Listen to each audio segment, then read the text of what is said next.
industry expertise to the classroom. KL deemed to be university. Hi sir, Sumanth గారు నమస్తే. నమస్తే అండి.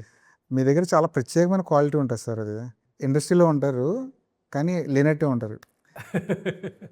సినిమాకి మాత్రమే కనిపిస్తారు, తర్వాత హైడ్ అయిపోతుంటారు.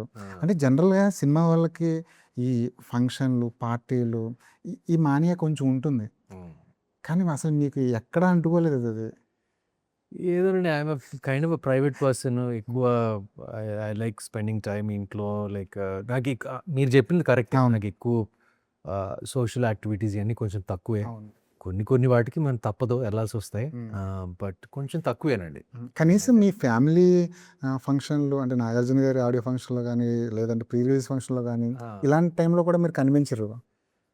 అంటే అప్పుడప్పుడు కనిపిస్తామండి. ఇప్పుడు తాతగారి స్టూడియోకి సంబంధించిన ఫంక్షన్లు కానీ వాటికన్నిటికీ వస్తానండి, బట్ నేను జనరల్గా కొంచెం కనిపించడం తక్కువేనండి. కానీ ఇండస్ట్రీలో ఫ్రెండ్ సర్కిల్ ఉంటుంది. ఎంత కాదన్నా మనం ఎంత ప్రైవేట్ పర్సన్ అయినా సరే మన ఫ్రెండ్స్ ఉంటారు, వాళ్ళ కోసం కొన్ని చేయాల్సి వస్తుంది, అప్పుడప్పుడు బయటకు రావాల్సి వస్తుంది. దాన్ని కూడా మీరు చాలా ఎలా తెలివిగా అవాయిడ్ చేస్తున్నారో అనిపిస్తుంటుంది.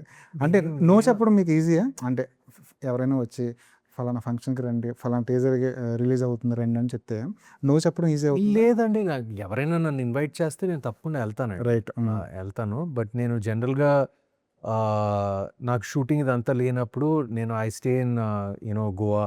ఇప్పుడు మా సిస్టర్కి అక్కడ ఒక హౌస్ ఉంది, మాకు ఇల్లు ఉంది అక్కడ. So I just go of their and stay అండి. సో బట్ షూటింగ్ లేనప్పుడు నేను జనరల్గా ఎక్కువ ఇంట్లోనే ఉంటాను. కానీ ఫంక్షన్స్కి ఇదంతా పిలిస్తే నేను తప్పనిసరిగా వెళ్ళాల్సి వస్తే నేను తప్పకుండా వెళ్తాను. అనగనగా తర్వాత ఈ కథల ఫ్లోటింగ్ అనేది ఎక్కువైందా మీకు? కథలు ఫ్లోటింగ్ అంటే కథలు వచ్చి చెప్పేవాళ్ళు ఎక్కువ అయ్యారా అనగనగా తర్వాత? యా అండి, అది ఎప్పుడు ఉంటుందండి. బట్ నచ్చిన కథలు కొంచెం అంటే కథలు చాలా వస్తాయండి, ఎప్పుడూ వస్తాయి కథలు, ఎప్పుడూ ఉంటాయి రివ్యూ చేయడానికి, కన్జ్యూమ్ చేయడానికి, చదవటానికి. కానీ నచ్చిన కథలు రావటం అనేది కొంచెం తక్కువ, కొంచెం కష్టం ఎవరికైనా. సో వర్క్ అనేది ఎప్పుడు ఉంటుందండి, గుడ్ వర్క్ అనేది రావటం కొంచెం అరుదు, కొంచెం కష్టం. డైలీ వింటారా కథలు? అంటే దానికంటే అండి ఆల్మోస్ట్ చదవటం కానీ వినటం కానీ, అది ఆల్మోస్ట్ ఏదో ఒకటి. షూటింగ్ లేనప్పుడు డెఫినెట్గా ఎవ్రీ డే ఏదో ఒకటి ఉంటుందండి కొంచెం.